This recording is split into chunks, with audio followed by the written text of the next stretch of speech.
बिस्मिल्लाहिर्रहमानिर्रहीम, अस्सलाम वालेकुम। अली सलमान जी टीवी के तमाम नाज़रीन को जी स्पोर्ट्स में खुश आमदीद कहता है, जहाँ पीर से लेकर जुमेरात तक रोजाना रात 11:05 पर हम इस महफिल को सजाते हैं आपके लिए और बात करते हैं उस दिन खेले जाने वाले मैचेस के बारे में या उस दिन से जुड़ी स्पोर्ट्स की खबरों के बारे में। और जैसा कि आपके इल्म है कि पाकिस्तान और बांग्लादेश की टीमों के दरमियान 2 टेस्ट मैचेस पर मुश्तमिल सीरीज़ का आगाज़ होने जा रहा है और परसों यानी 21 अगस्त से सीरीज़ का पहला test match Rawalpindi cricket stadium में खेला जाएगा और इस सीरीज़ के दोनों टेस्ट मैचेस अब रावलपिंडी में ही खेले जाएंगे, क्योंकि नेशनल स्टेडियम कराची में कंस्ट्रक्शन वर्क जारी है और इसी वजह से पहले कहा गया था कि तमाशाइयों से खाली जो है स्टेडियम में मैच होगा, लेकिन अब यह फैसला किया गया है क्योंकि जो फिजाई आलूदगी होगी, जो कंस्ट्रक्शन का शोर होगा, उसकी वजह से दूसरा टेस्ट मैच भी अब रावलपिंडी क्रिकेट स्टेडियम में मुंतकिल कर दिया गया है। पाकिस्तान के प्लेइंग स्क्वाड का भी ऐलान कर दिया है और साथ साथ आमिर जमाल को भी जो है वो बैक इंजरी की वजह से अब जो है वो सीरीज से रूल आउट होना पड़ा और इसके अलावा कामरान गुलाम और अबरार अहमद को पहले स्क्वाड से रिलीज कर दिया गया था। इसके साथ साथ मोहसिन नकवी साहब ने भी जनाब नेशनल स्टेडियम कराची का दौरा किया और इस पर भी हम बात करेंगे, लेकिन सबसे पहले प्राइम का फॉर्मेट आज की टॉप स्टोरीज। जितनी तेजी से मुमकिन है दिन रात तामीराती काम जारी है। पुरुम्मीद है कि चैंपियंस ट्रॉफी से कबल काम मुकम्मल कर लेंगे। स्टेडियम्स बनने दें, भारत समेत तमाम टीमें पाकिस्तान आएंगी। Chairman PCB Mohsin Naqvi. बांग्लादेश के खिलाफ पहले टेस्ट के लिए 11 रुकनी पाकिस्तानी क्रिकेट टीम का ऐलान। कौमी टीम 4 फास्ट बॉलर्स के कॉम्बिनेशन के साथ मैदान में उतरेगी। पाकिस्तान स्क्वाड से कामरान गुलाम और अबरार अहमद के बाद फास्ट बॉलर आमिर जमाल को रिलीज कर दिया गया। टेस्ट सीरीज के लिए दोनों टीमों की रावलपिंडी क्रिकेट स्टेडियम में भरपूर प्रैक्टिस। पाक बांग्लादेश टेस्ट सीरीज के दरमियान पहला टेस्ट 21 अगस्त से रावलपिंडी में शुरू होगा। नेशनल स्टेडियम कराची में तामीराती काम के बाइस दूसरा टेस्ट रावलपिंडी मुंतकिल कर दिया गया। जेसन गिल्स्पी, आप मुझे बताएं कि ऑस्ट्रेलिया नेथन लाइन के बगैर टेस्ट खेल सकता है? भारत अश्विन या रविंद्र जडेजा के बगैर खेलेगा? अबरार अहमद को प्लेइंग 11 का हिस्सा ना बनाना समझ से बालातर है। कामरान अकमल, हमारे लिए घास वाली पिच नई नहीं, ऐसी पिच पर थोड़ा ज्यादा एडजस्ट करना पड़ेगा। सलमान अली आगा। बांग्लादेश टीम की बैटिंग कारकर्दगी पर तशवीश जरूर है। पिंडी क्रिकेट स्टेडियम की पिच फास्ट बॉलर्स और बैटिंग के लिए साजगार लग रही है। Head coach Bangladesh team Chandika Hathurusingha. Pakistan Shaheen और बांग्लादेश ए के दरमियान दूसरा 4 रोजा मैच कल शुरू होगा। कामरान गुलाम मेजबान टीम की क़यादत करेंगे। पाकिस्तान शाहीन को टॉप T20 के सेमीफाइनल में शिकस्त का सामना। बाबर आजम को मुसलसल टॉप बल्लेबाज रखने से आईसीसी के मज़मूम मकासद हो सकते हैं। शायद आईसीसी रैंकिंग बाबर आजम की मुखालिफत में काम कर रही है। बासित अली, पीसीबी से दरखास्त करता हूं कि मेरा रिहैब अच्छा चल रहा है, सवात में ही रहने दें। फास्ट बॉलर एहसानुल्लाह ने अपने वालिद के बयान की मुखालिफत कर दी। जी नाज़रीन, ये आज की टॉप स्टोरीज और टॉप स्टोरीज में आपने देखा कि chairman cricket board Mohsin Naqvi साहब ने आज दौरा किया और पूरी कोशिश है पीसीबी की चैंपियंस ट्रॉफी से पहले नेशनल स्टेडियम कराची, कद्दाफी और जो दीगर ग्राउंड पे जहाँ जहाँ इस वक्त काम चल रहा है, रेनोवेशन का काम चल रहा है, उसको जो है वक्त पे जो है वो पाया तकमील तक पहुँचा दें। साथ साथ आप देख रहे हैं कि डायरेक्टर डोमेस्टिक अब्दुल्ला खुर्रम न्याजी जो एक बड़े ज़बरदस्त ब्यूरोक्रेट भी हैं और एक विजनरी इंसान है, वो भी उनके साथ इस मौके पर मौजूद थे और उन्होंने भी जो है वो ब्रीफिंग दी है मोहसिन नकवी साहब को, जो डायरेक्टर इंफ्रास्ट्रक्चर के तौर पर इन स्टेडियम की रेनोवेशन के हवाले से काम कर रहे हैं। ये आप इस वक्त कुछ फुटेजेस भी अपने स्क्रीन पे देख रहे हैं कि जहां पे जो है वो दीगर जो तामीराती कंपनियों के जो नुमाइंदगान हैं, जो इस पूरे रेनोवेशन वर्क के साथ एसोसिएट लोग हैं, उनके साथ उन्होंने दौरा किया। उस वक्त स्टेडियम के कुछ मनाजिर भी हैं और साथ साथ मोहसिन नकवी साहब ने यह भी कहा कि पाकिस्तान में कोई भी स्टेडियम जो था वो इंटरनेशनल मेयार का नहीं था, इंटरनेशनल स्टैंडर्ड का नहीं था और जिसकी वजह से उनको ये स्टेडियम की रेनोवेशन का काम करना पड़ रहा है। अब एक तरफ तो ये बात यकीनी तौर पर लायक तहसीन है, काबिल तहसीन है कि जो तमाशाओं के हवाले से जो है वो काम किया जा रहा है, क्योंकि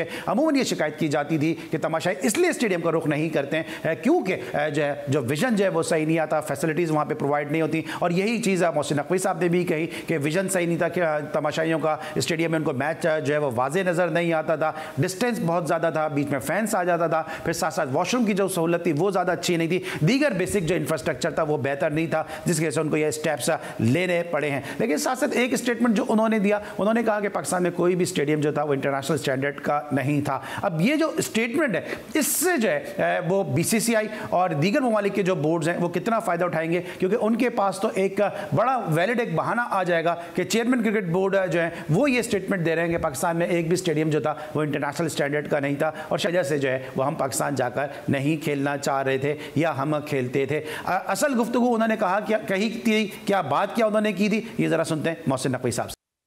जी नाज़रीन, आपने chairman cricket board Mohsin Naqvi साहब की गुफ्तगू सुनी और आपने सुना कि उन्होंने कहा कि उनका मेन टारगेट ये है कि चैंपियंस ट्रॉफी से पहले जो है स्टेडियम जो है वो मुकम्मल हो जाए और यही वजह है कि पाकिस्तान और बांग्लादेश के दरमियान जो सीरीज़ का दूसरा टेस्ट मैच था उसको शिफ्ट किया गया रावलपिंडी क्रिकेट स्टेडियम में, क्योंकि इससे पहले कहा जा रहा था कि तमाशाई से जो है वो खाली स्टेडियम में मैचेस कराए जाएंगे, टेस्ट मैच खिलाया जाएगा। लेकिन उसके बाद ये डिसीजन लिया गया क्योंकि जो है वो एयर पोल्यूशन होगा, नॉइस पोल्यूशन होगा, जिसकी वजह से खिलाड़ी डिस्टर्ब हो सकते हैं, उनकी सेहत को मसाइल हो सकते हैं, इसलिए अब जो है ये मैच जो है वो रावलपिंडी क्रिकेट स्टेडियम में जो है वो मुंतकिल कर दिया गया। वरना इससे पहले हम ऑस्ट्रेलिया में भी देख चुके हैं कि रेनोवेशन का वर्क जारी था, लेकिन ग्राउंड में जो था वो टेस्ट मैच खेला जा रहा था। लेकिन चेयरमैन क्रिकेट बोर्ड और जो पाकिस्तान क्रिकेट बोर्ड है इस हवाले से कोई भी जो है वो अब जो है कोई भी जो है वो ख़तरा मोल लेने के लिए तैयार नहीं है, कोई भी छोटी से छोटी चीज़ जो है वो उसको जो है नलीफाई करने के लिए तैयार है कि कोई ऐसी चीज़ ना हो जिससे पाकिस्तान में इंटरनेशनल क्रिकेट का जो दोबारा से रिवाइवल हुआ है इन कोशिशों को सबूत आज पहुँचे और फिर चैंपियंस ट्रॉफी का जो इनेकाद है वो ख़तरे में पहुँचे। और यही वजह है कि रावलपिंडी में दूसरा टेस्ट मैच जो है वो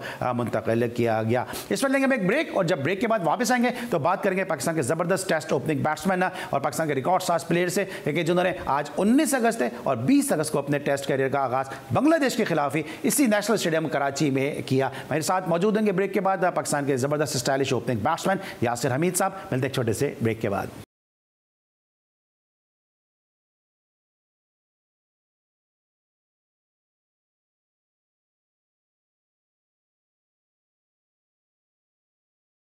welcome back after the break. और इससे पहले कि यासिर हमीद साहब हमें ज्वाइन करें, उनसे हम गुफ्तगू करें पाकिस्तान बांग्लादेश सीरीज़ के हवाले से। खुद यासिर हमीद के टेस्ट कैरियर के हवाले से सबसे पहले एक निगाह डालते हैं उस प्लेइंग 11 की कि जो अनाउंस कर दी गई है बांग्लादेश के खिलाफ पहले टेस्ट मैच के लिए। आपके सामने इस वक्त स्क्रीन पर प्लेइंग 11 है कि अब्दुल्ला शफीक और साइम अय्यूब पाकिस्तान के इफ्तिताही बैट्समैन होंगे, उनके बाद शाहिर मसूद कप्तान, बाबर आजम, उसके बाद सऊद शकील पाकिस्तान के नायब कप्तान। विकेट कीपिंग के लिए सरफराज का नाम लिया जा रहा था, लेकिन मोहम्मद रिजवान बतौर विकेट पर अपने फ़राइज़ अंजाम देंगे। और उसके बाद पाकिस्तान के ज़बरदस्त ऑलराउंडर सलमान अली आगा, शाहीन शाह आफरीदी, नसीम शाह, खुर्रम शहजाद और फिर मोहम्मद अली का कम बैक हुआ है। तो इस तरह पाकिस्तान 4 जेन्युइन फास्ट बॉलर के साथ इस टेस्ट मैच में मैदान में उतरेगा और इसके साथ साथ फिर 2 जो पार्ट टाइम स्पिनर हैं जिसमें सऊद शकील और सलमान आगा भी हैं। तो ये पाकिस्तान की जो प्लेइंग 11 है कि जो इस टेस्ट मैच में शिरकत करेगी।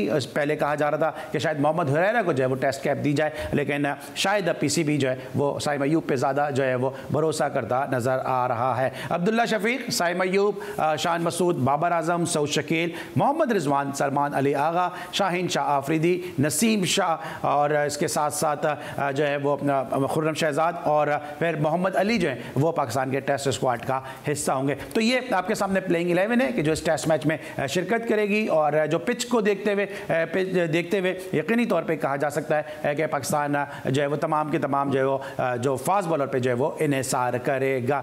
इस वक्त जो है मेरे साथ एक ऐसी शख्सियत मौजूद है कि जिस तरह मैंने प्राइम के ब्रेक पे जाने से पहले कहा था कि पाकिस्तान के लिए उन्होंने ज़बरदस्त ड्रीम अपना डेब्यू किया और वेस्ट इंडीज़ के लॉरेंस रॉ के बाद पाकिस्तान के का नाम जो है रिकॉर्ड बुक की ज़ीनत बनाया। पाकिस्तान के पहले और दुनिया के दूसरे बैट्समैन बन गए कि जिन्होंने अपने टेस्ट डेब्यू पे जो है वो बड़ी ज़बरदस्त जो है वो बारी खेली। उन्होंने अपने टेस्ट डेब्यू पे 275 रन स्कोर किए। ये हैं जनाब यासिर हमीद। एक नज़र डालते हैं ज़रा इनके टेस्ट प्रोफाइल पर। जी जनाब, यासिर हमीद का टेस्ट प्रोफाइल अब तक 25 टेस्ट मैचेस उन्होंने खेले, 170 उनका हाईएस्ट स्कोर रहा और ये उसी टेस्ट मैच में रहा कि जो उन्होंने अपने डेब्यू पे बनाया बांग्लादेश के खिलाफ।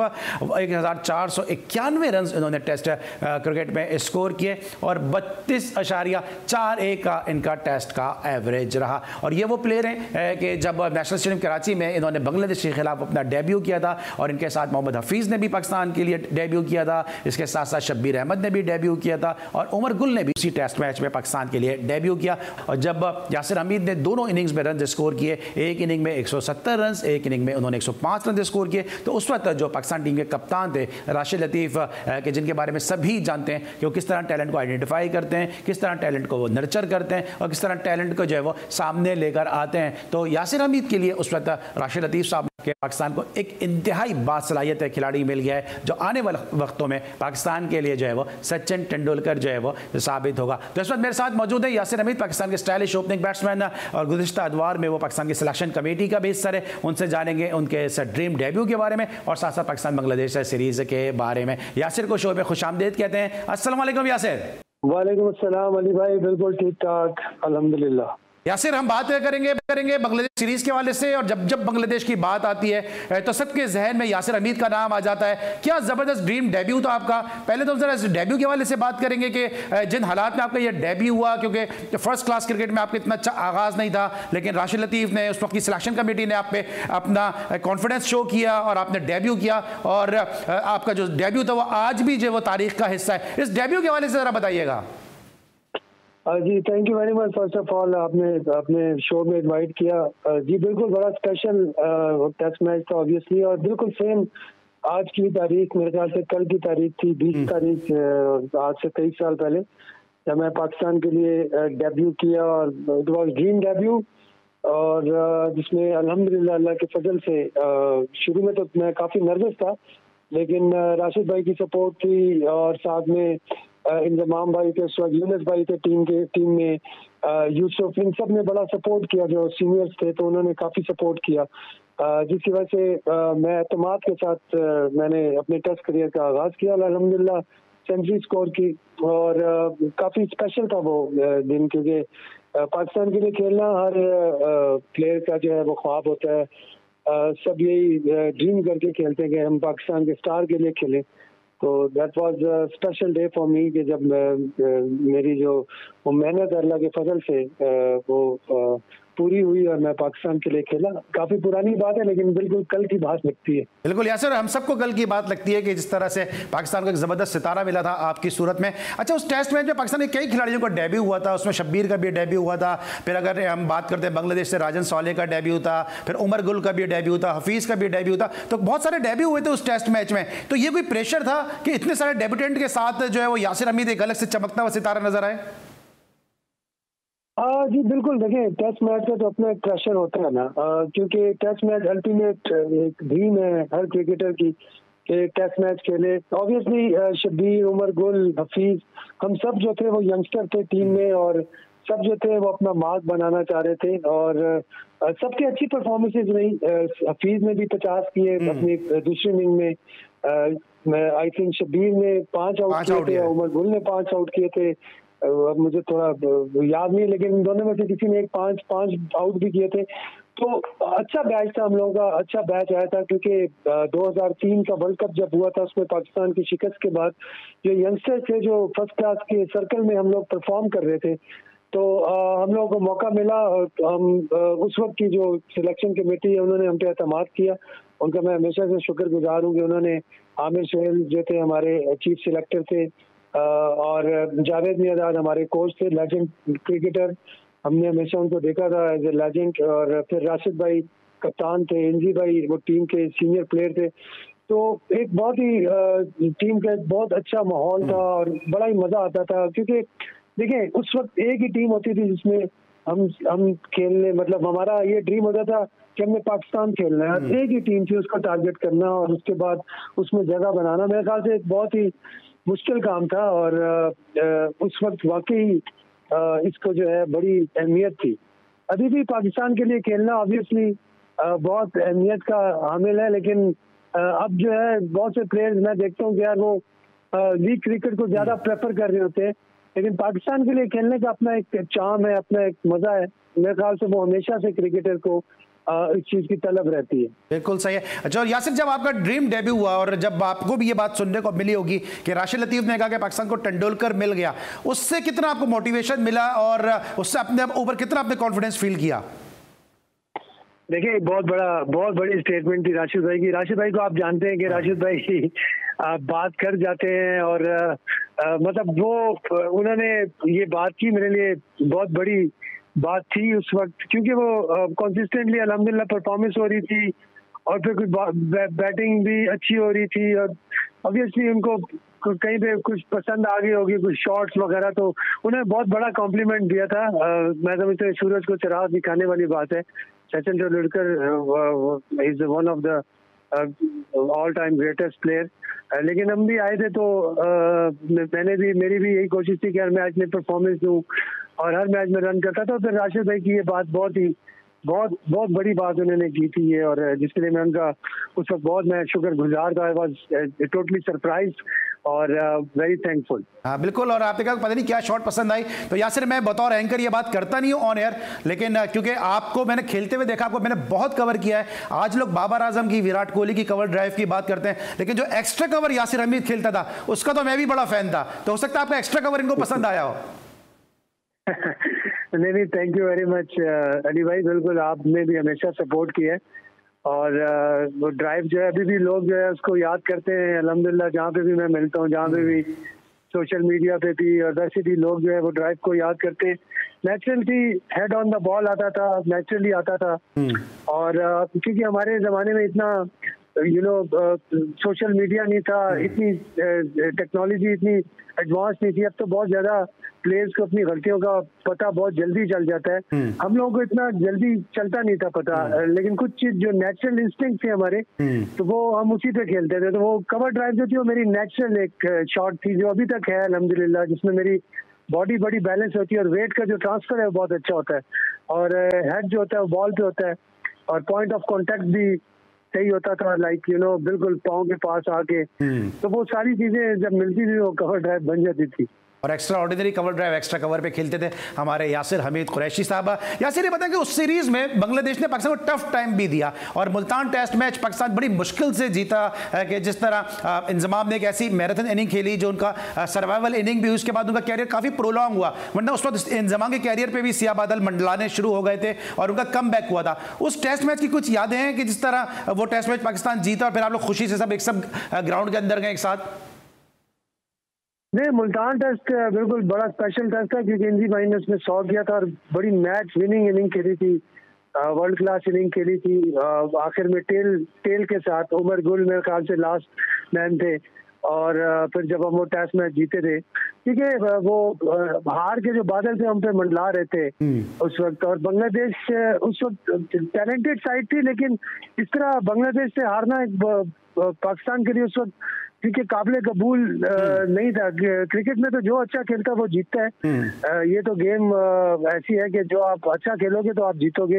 लेकिन पाकिस्तान की बहुत बड़ी साइड थी उस वक्त, तो कोई सोच नहीं सकता था कि हम मैच हार जाएंगे और मतलब बिल्कुल लास्ट तक हमें यकीन नहीं था। जैसे ही इंजी भाई अगर आउट हो जाते तो वो मैच हमसे चला गया था। तो इंजी भाई की वो इनिंग जो थी उनका वो रियल कम, मैं समझता हूँ कि वो क्योंकि उससे पहले उनकी काफी फॉर्म जो थी वो खराब चल रही थी और उसके बाद फिर उन्होंने दोबारा कम बैक किया और वो पाकिस्तान के कप्तान बने, एक सक्सेसफुल कैप्टन बने।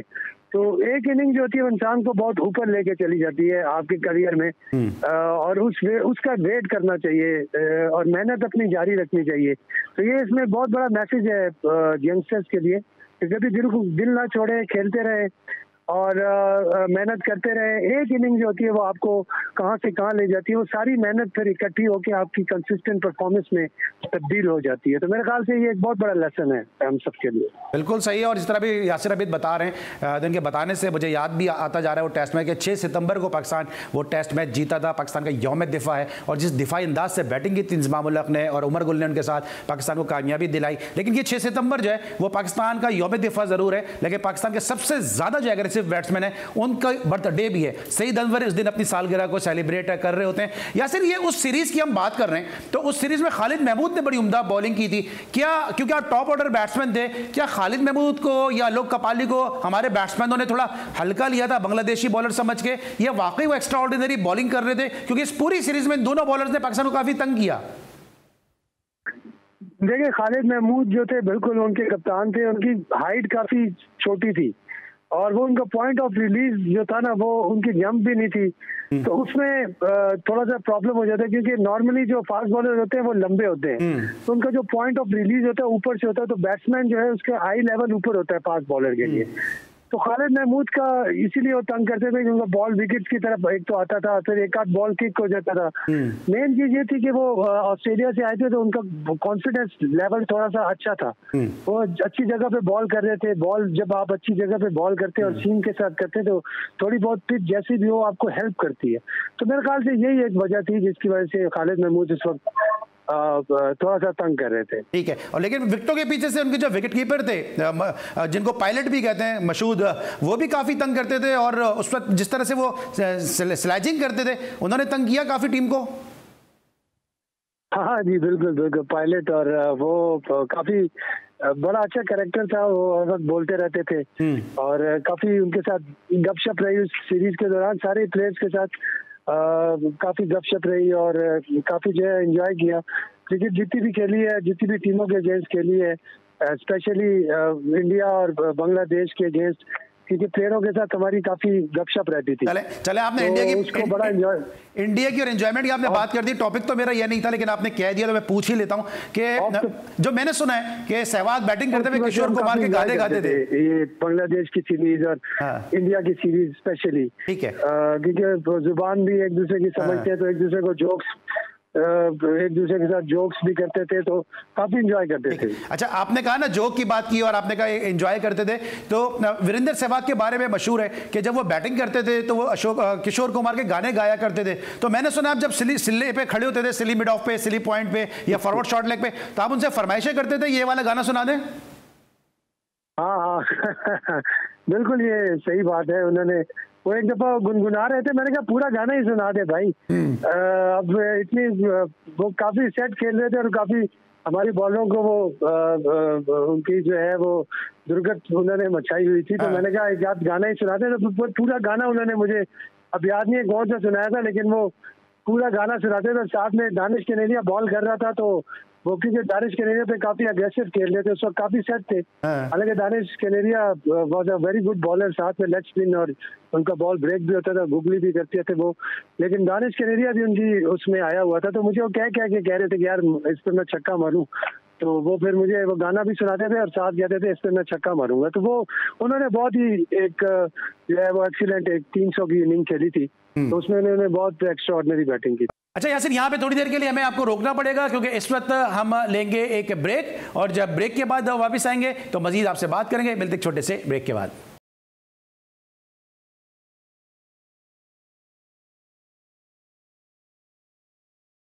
Welcome back after the break. और ब्रेक पर जाने से पहले हम बात करते हैं यासिर हमीद से, उनके टेस्ट कैरियर के हवाले से। लेकिन जिस तरह हमने प्रोग्राम की इब्तिदा में कहा कि पाकिस्तान ने अपनी प्लेइंग 11 का ऐलान कर दिया है, और सिलेक्शन कमेटी में चूंकि यासिर हमीद माजी में मौजूद रहे, इनसे हम जानेंगे कि इस प्लेइंग 11 को किस तरह से देखते हैं। इस वक्त आपके सामने स्क्रीन पर प्लेइंग 11 भी आपसे थोड़ी देर के बाद स्क्रोल होगी कि प्लेइंग 11 आपके सामने स्क्रीन पर है, कि जहाँ पे अब्दुल्ला शफीक, साइम अयूब, शान मसूद, बाबर आजम, सऊद शकील, मोहम्मद रिजवान, सलमान अली आगा, शाहिन शाह अफरीदी, नसीम शाह, खुर्रम शहजाद, और इसके साथ साथ मोहम्मद अली जैसे प्लेयर हैं वो पाकिस्तान के 11 रुकनी स्क्वाड का हिस्सा हैं। तो हम यासिर हमीद से जानेंगे इस प्लेइंग 11 के हवाले से, और जिस तरह से जो पिच जो बनी है उसको भी डिस्कस करेंगे। लेकिन उससे पहले जो बांग्लादेश के बॉलिंग कंसल्टेंट हैं मुश्ताक अहमद साहब, उन्होंने मीडिया से गुफ्तगू की, क्या कहा इस टेस्ट मैच के हवाले से, अपनी तैयारियों के हवाले से, और साथ साथ पाकिस्तान को किस तरह का हरीफ देख रहे हैं, इस हवाले से उन्होंने क्या गुफ्तगू की, आइए पहले वो सुनते हैं। जी, इस वक्त मेरे साथ मौजूद है यासिर हमीद। और यासिर, आपने मुश्ताक अहमद की गुफ्तगू सुन ली, और ब्रेक से पहले आपसे टीम के हवाले से बात हुई थी।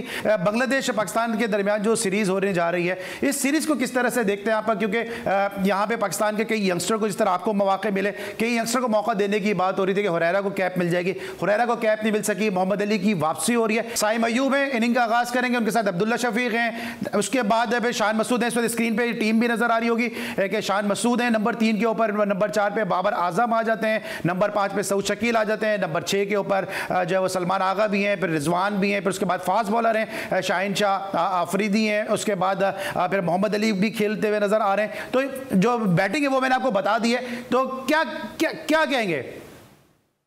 देखिए, बिल्कुल साइम अयूब बड़ा प्रॉमिस उन्होंने शो किया है, अच्छी बात है, उनको उनके साथ परसिस्ट किया है। थोड़ा सा माइंडसेट चेंज करने की जरूरत है उनको, अपनी टेस्ट मैच के हिसाब से बैटिंग करे, थोड़ा टाइम लेके खेले।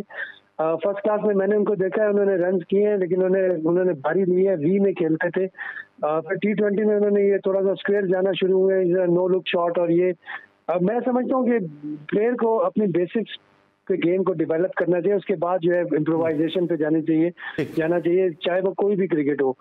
हुरैरा का के साथ मैं समझता हूँ थोड़ा सा अनजस्टिस तो नहीं है लेकिन थोड़ा अनलकी है, क्योंकि इतनी परफॉर्मेंसेस दे के वो बेचारा अभी तक टेस्ट कैप हासिल नहीं कर सके हैं।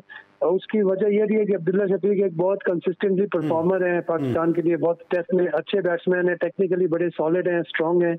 मेरे ख्याल से दैट्स राइट डिसीजन। साइन के साथ भी परसिस्ट करना बुरा नहीं है, क्योंकि is one for the future, और उनसे काफी जो है उम्मीदें वाबस्ता है पाकिस्तानी कौम को। शान है नंबर 3 पे, बिल्कुल ठीक है, क्योंकि वो कप्तान भी हैं और टॉप ऑर्डर के प्लेयर हैं। बाबर आजम नंबर 4 हैं, बिल्कुल वर्ल्ड क्लास हैं। नंबर 5 पे मैं सॉरी वो मिस कर गया था, पता नहीं आपने किसका नाम लिया, मेरे ख्याल आगा सलमान है, सऊद शकील है, सऊद शकील जो है वो टॉप क्लास परफॉर्मेंस दी अभी पिछले साल 2 साल। अच्छा ये तो चला मैं बैटिंग डिस्कस किया यासर, लेकिन हम जो फास्ट बॉलर के साथ जा रहे हैं, कोई जेन्युइन स्पिनर नहीं है। Salman Agha part time spinner, Saud Shakeel part time spinner. आपको लगता है ये डिसीजन सही है पाकिस्तान में तमाम के तमाम फास्ट बॉलर के साथ खेलना और इतनी ग्रीन पिच बनाना, कहीं अपने जाल में हम खुद ना आ जाए हम? नहीं, आई थिंक मेरे ख्याल से शायद पिच जो है वो फास्ट बॉलर को सपोर्टिंग होगी, इसीलिए उन्होंने स्पिनर नहीं डाला। बट स्टिल मैं समझता हूँ कि जो इब्रार की परफॉर्मेंसेज हैं, थोड़ा सा उसको वैल्यू करके पिच थोड़ी सी स्पिन अगर हम बनाते, 3 फास्ट बॉलर के साथ चले जाते, एक हम स्पिनर को खिलाते तो चले, वो उसने परफॉर्म किया हुआ है। बट थोड़े हम डिफरेंट स्ट्रैटेजी से गए, इसकी वजह यह है कि मेरे ख्याल से बांग्लादेश जो है they are very good on spinners, क्योंकि उनकी स्पिनर्स पे काफ़ी क्रिकेट खेलते हैं बांग्लादेश में। तो आई थिंक यही स्ट्रैटेजी लग रही है। 4 फास्ट बॉलर हैं तो फिर टोटली सपोर्टिंग ट्रैक होगा, जिसपे मेरे ख्याल से फास्ट बॉलर को हेल्प मिलेगी। Thank you so much Yasir. हम बात करते हैं यासिर हमीद से, पाकिस्तान बांग्लादेश पहले टेस्ट मैच के हवाले से, यासिर हमीद के कैरियर के हवाले से। लेकिन जैसा कि आपके इल्म है कि जी स्पोर्ट्स में हमारी कोशिश होती है कि हम क्रिकेट के साथ साथ दीगर खेलों को भी कवर करें, और पाकिस्तान के जो ज़बरदस्त मार्शल आर्ट चैम्पियन है, मार्शल आर्ट है जो है कि पाकिस्तान का एक आइकॉनिक नाम है कि जिन्होंने इसराइल के जो है वो मार्शल आर्ट के माहिर को शिकस्त दी, मार्शल आर्ट के प्लेयर को उन्होंने शिकस्त दी, शाज़ेब रिंद, वो एक और अपनी फाइट करने के लिए जा रहे हैं। और इसके लिए इन्होंने GTV और जी स्पोर्ट्स के तवज्जुह से पाकिस्तानी आवाम से अपील की है। क्या कहा है शाज़ेब रिंद ने, आइए सुनते हैं। अल्हम्दुलिल्लाह I will be fighting for world title on September 18 Singapore. ये जो है फर्स्ट टाइम होने वाला है कि कोई पाकिस्तानी फाइटर वर्ल्ड की जो टॉप लीग है उसमें फाइट करे वर्ल्ड टाइटल के लिए और मेन इवेंट को जो है लीड करे। ये बहुत ही बड़ी अचीवमेंट है इटसेल्फ कि पाकिस्तान से निकलना और इतने बड़े प्लेटफॉर्म पे फाइट करना। मेरी पूरी कौम से अपील है कि आप मेरे लिए ज़्यादा से ज़्यादा दुआएं करें। आप लोग अगर फाइट पे आ सकते हैं तो आप लोग ज़रूर मेरी फाइट पे आए और मुझे सपोर्ट करें, और अगर आप लोग नहीं आ सकते तो आप लोग ये वीडियो ज़्यादा से ज़्यादा शेयर करें। और मेरी फाइट लाइव होगी सारे प्लेटफॉर्म्स पे, तो आप लोग वहाँ पे देखें और मेरे लिए दुआएं करें। इंशाल्लाह मैं पूरी उम्मीद हूँ ये वर्ल्ड टाइटल जो है पाकिस्तान आने वाला है और history has going to be made. जी जनाब, आपने शाज़ेब रिंद की गुफ्तगू सुनी। ये थे फ़ख्र पाकिस्तान, सन ऑफ बलूचिस्तान शाज़ेब रिंद के जो मार्शल आर्ट के मैदानों में अपनी कारकर्दगी के जौहर दिखा रहे हैं। पाकिस्तान का सब जलाली परचम जो है वो पूरी दुनिया में अपनी उम्दा कारकर्दगी से रोशन कर रहे हैं, और हमारी ख्वाहिश है, दुआ है कि इसी तरह से कामयाबी हासिल करते रहें और पाकिस्तान का नाम जो है वो बुलंद करते रहें, पाकिस्तान का सब जलाली परचम बुलंद करते रहें और पाकिस्तान का नाम रोशन करते रहें। क्योंकि जी स्पोर्ट्स की कोशिश यही होती है कि क्रिकेट के अलावा दीगर खेलों को भी अपने शो का हिस्सा बनाएं। हमारी आज की कोशिश काविश कैसी रही, आपकी आरा, आपके फीडबैक का इंतजार रहेगा। अली सलमान को जी स्पोर्ट्स से पूरी प्रोडक्शन टीम के साथ इजाज़त दीजिए। अपना बहुत ख्याल रखिए। अल्लाह हाफ़िज़।